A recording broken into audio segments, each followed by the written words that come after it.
ان دونوں کو رخصت کر دیا۔ جس وقت یہ دریا کے کنارے آئے تو وہی کشتی اور دونوں کو دوسری طرف اتار کر غائب ہو گئی۔ مبارک اور زین الصنم اپنے مقام پر واپس آئے اور لڑکی کی تلاش شروع کی۔ بہت سی لڑکیاں دیکھی جو اپنے حسن و جمال کی نظیر نہ رکھتی تھی، لیکن جب آئینہ سیرت نما میں دیکھا تو کسی کا دامن پاک نظر نہ آیا۔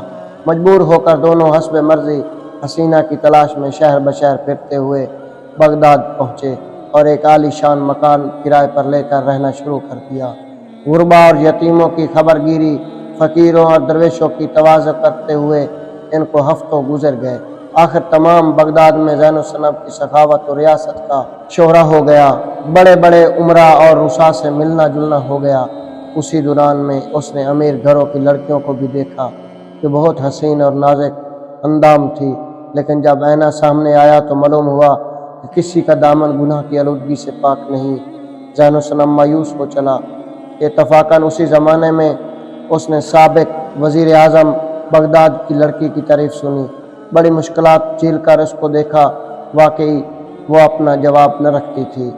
اس کا دل حسن و جمال دیکھ کر زین الصنم دل سے ہاتھ دھو بیٹھا۔ اس کے بعد آئینہ سیرت نما سے امتحان کیا تو معلوم ہوا کہ اس کی سیرت اتنی ہی پاک اور مطہر ہے جتنی ایک معصوم بچے کی۔ چنانچہ زین الصنم نے پیغام شادی بھیجا جو منظور ہو گیا اور چند ہی روز بعد نکاح کر دیا گیا۔ نکاح کے بعد مبارک نے کہا بس اب یہاں سے چلیے اور اس کو شاہ جنات کی خدمت میں پیش کر دیجئے تاکہ جو وعدہ کیا ہے وہ پورا ہو جائے۔ زین الصنم نے کہا کہ مبارک، اس پر تو میں جان دینے لگا ہوں، کس طرح اس کو شاہ جنات کے حوالے کر دوں؟ ایسی پارسا نیک طینت اور حسین بیوی مجھے پھر کہاں ملے گی؟ مبارک نے کہا آپ غضب کرتے ہیں، کیا شاہ جنات نے نہیں کہہ دیا تھا کہ جو لڑکی میرے لیے منتخب کر لو اس میں کوئی خیانت نہ کرنا ورنہ نقصان اٹھاؤ گے؟ کیا آپ اپنی جان سے بیزار ہیں جو ایسا ارادہ کرتے ہیں؟ اس کے علاوہ کیا شرافت نفس اس کی اجازت دیتی ہے کہ وعدہ خلافی کی جائے؟ بڑی مشکل سے شہزادہ راہ راست پر آیا، پھر سب کہرا کی طرف روانہ ہوئے۔ مبارک نے ایسا انتظام کیا کہ راستے میں زین الصنم کو دلہن کے پاس نہیں جانے دیا اور وزیر زادی کو بھی مختلف ہیلے بہانوں سے مطمئن کرتا رہا۔ آخر یہ لوگ کہرا پہنچ گئے اور عروس نو کو لے جا کر شاہ جنات کے سامنے پیش کیا اور وہ بہت خوش ہوا اور کہنے لگا کہ بے شک یہ لڑکی میرے حسب منشا ہے، اب تم بصرے واپس جاؤ، نویں تصویر تمہیں وہیں مل جائے گی۔ زین الصنم اور مبارک واپس آئے اور 2 روز کہرا میں قیام کر کے زین الصنم بصرے روانہ ہو گیا، لیکن راستے بھر پھر وزیر زادی کا تصور آتا رہا اور وہ اپنے آپ کو ملامت کرتا رہا، کیوں ایک الماس کی تصویر کے لیے تو نے ایسی حسین اور پاک باطن لڑکی کھو دی؟ بہرحال جو تو کر کے اپنے ملک میں پہنچا اور والدہ سے مل کر کل واقعات سنائے، لیکن زین الصنم کو دلہن کی جدائی کا اتنا رنج ہوا کہ تصویر حاصل کرنے کی کوئی خوشی باقی نہ رہی۔ چنانچہ وہ کئی روز تک تہ خانے بھی نہیں گیا۔ ایک روز شب کو اس نے شاہ جنات کو خواب میں دیکھا کہ وہ اصرار کر رہا ہے کہ صبح کو تہ خانے میں جا کر تصویر کو ضرور دیکھو، تمہیں خوشی حاصل ہوگی۔ دوسرے روز بیدار ہو کر شہزادہ والدہ کے ساتھ پادل نخواستہ تہ خانے میں گیا۔ جب وہ تخت کے پاس پہنچا تو دیکھا نویں تصویر کی جگہ اس کی دلہن بیٹھی ہے۔ شہزادہ بے اختیار دوڑ کر اس سے لپٹ گیا اور دیر تک اس طرح سینے سے لگائے رہا، گویا اسے خطرہ تھا کہ کہیں یہ پھر جدا نہ ہو جائے۔ ابھی شہزادہ وزیر زادی سے معذرت بھی نہ کرنے پایا تھا کہ تہ خانے میں زلزلہ آیا، پھر زمین شک ہوئی اور شاہ جنات مسکراتے ہوئے آیا۔ پہلے شہزادے کے سر پر ہاتھ پھیر کر پیار کیا، اس کے بعد کہنے لگا کہ مجھے معلوم تھا کہ تم اپنی دلہن پر عاشق ہو گئے ہو، لیکن تمہیں اس سلسلہ میں نے خود ہی غلط فہمی میں مبتلا رکھا تھا کہ مزید امتحان کر لوں، تم پھر کسی وقت غیر مستقل مزاجی کا شکار تو نہ بن جاؤ گے۔